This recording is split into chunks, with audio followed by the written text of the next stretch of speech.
day mga unta day sumori ni ako ang panihapon karon ang ako ang creamy cheesy potato din ako'y kanang sa lagi perito bitaw siyang bulinaw. So mora ni atong panihapon karon din.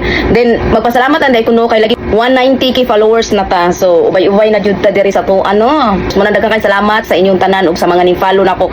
Daghang salamat. Dayon day according day atong kuan day baday atong ako bitong kilala plant day super nag-viral siya din iabot na siguro siya 5 million kapin. Dayon ang uban magud ato day is dili sila motuo nga tinuod ba daw to basin na mahilo sila or basin na matigi sila.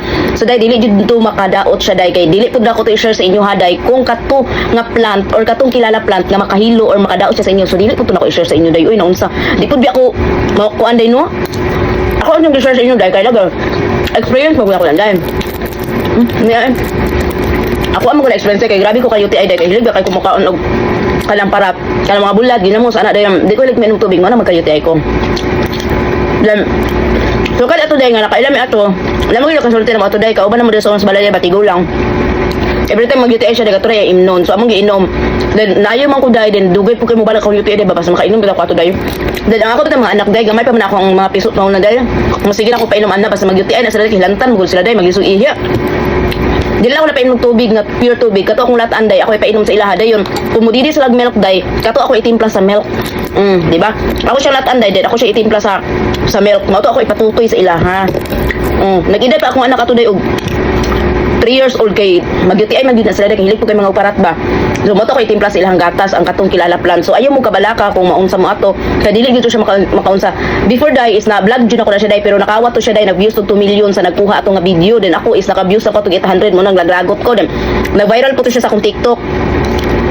Then dahil sa akong TikTok day daghan kay nag-message ato day nga naayo jud sa ato nga plant. Hantod karon day ila pang ginainom.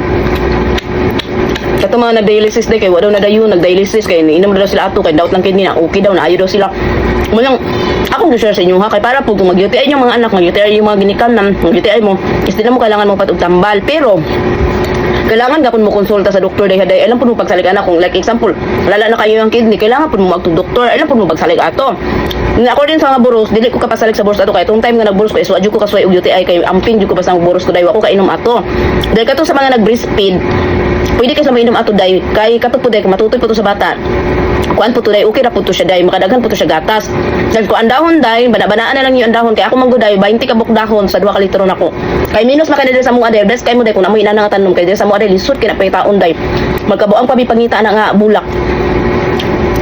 Mao kay dinyo.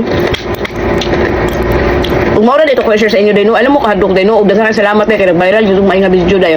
Ngam thankful kay ko kay pag viral na ko is ako mga followers day is grabe nagsunod ug sulod dayon nagkadaghan pud ang nagtan-aw mo nang daghan kay salamat sa yung tanan no ug dira sa ko mag-enter no ug oras ato ko i-share sa inyo mo nang ay mo kahadlok inom ato kung na mo UTI kay para maayo mo ug mao ra to oy bye mo oy bye bye manihapon tanin mo continue ko kaon bye bye.